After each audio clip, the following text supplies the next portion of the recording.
നമസ്കാരം, എല്ലാവർക്കും പുതിയ വീഡിയോയിലേക്ക് സ്വാഗതം. മലയാളത്തിൻ്റെ സ്വന്തം മോഹൻലാൽ ലാലേട്ടൻ്റെ പിറന്നാളാണ് നാളെ. അപ്പം നമ്മളെ മലയാള സിനിമ എന്ന് പറഞ്ഞാൽ തന്നെ ലാലേട്ടനാണ്. അങ്ങനെ നീണ്ട 48 വർഷമായി മലയാള സിനിമയിൽ നമുക്ക് ഒട്ടേറെ നല്ല വേഷങ്ങൾ ചെയ്ത് നമ്മുടെ കൂടെ ജീവിക്കുന്ന നമ്മളിൽ ഒരാളെ ജീവിക്കുന്ന ലാലേട്ടൻ്റെ എല്ലാവിധ ആശംസകളും. ഇപ്പോൾ തുടരും എന്ന് പറയുന്ന ചിത്രം മലയാള സിനിമയ്ക്ക് അഭിമാനമായി മുന്നോട്ട് പൊയ്ക്കൊണ്ടിരിക്കുകയാണ്.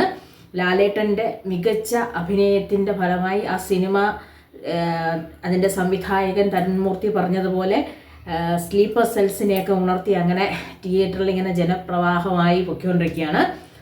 ആ സാഹചര്യത്തിൽ ഇനി വരാൻ ഇരിക്കുന്ന ഹൃദയപൂർവ്വം സിനിമ ജൂൺ 7 വരുന്ന ഗസ്റ്റ് റോളിൽ വരുന്ന കണ്ണപ്പ, ഇനി L3 സീക്വലായിട്ട് വരുന്ന സിനിമ, ഡിസംബറിൽ വരുന്ന മഹേഷ് നാരായണൻ ചിത്രം, അങ്ങനെ ഒട്ടേറെ ചിത്രങ്ങൾ മലയാളത്തിൽ നമുക്ക് സമ്മാനിച്ച് മുന്നോട്ട് ഒരുപാട് വർഷങ്ങൾ നമ്മുടെ മലയാള സിനിമയെ കൊണ്ടുപോകേണ്ട ആളാണ് ലാലേട്ടൻ. അപ്പം ഈ വർഷത്തെ പിറന്നാളും വളരെ സന്തോഷപൂർവ്വമായിരുന്നു വർഷത്തെ പിറന്നാൾ പോകുന്നത്. കാരണം നമുക്കറിയാം, വലിയൊരു വിജയ ചിത്രത്തിൻ്റെ കൂടെയാണ് ഈ വർഷത്തെ പിറന്നാൾ ആഘോഷിക്കുന്നത്. ഇനിയും വരുന്ന ചിത്രങ്ങളെല്ലാം തന്നെ ഇതുപോലെ തിയേറ്റർ വിജയിച്ചു. അതിൻ്റെ ലാലേട്ടൻ്റെ സ്വന്തം ആൻ്റണി പെരുമ്പാവൂർ പറഞ്ഞ പോലെ ഈ ഓണവും ലാലേട്ടനുള്ളത് തന്നെയാണ്. ഹൃദയപൂർവ്വം ഇതിനെക്കാട്ടി മികച്ച ഒരു ട്രീറ്റ് ആയിരിക്കും നമുക്ക് തരുന്നതെന്ന് പറഞ്ഞു. അങ്ങനെ നല്ല നല്ല ചിത്രങ്ങൾ തന്നുകൊണ്ട് മുന്നോട്ട് പോട്ടെ.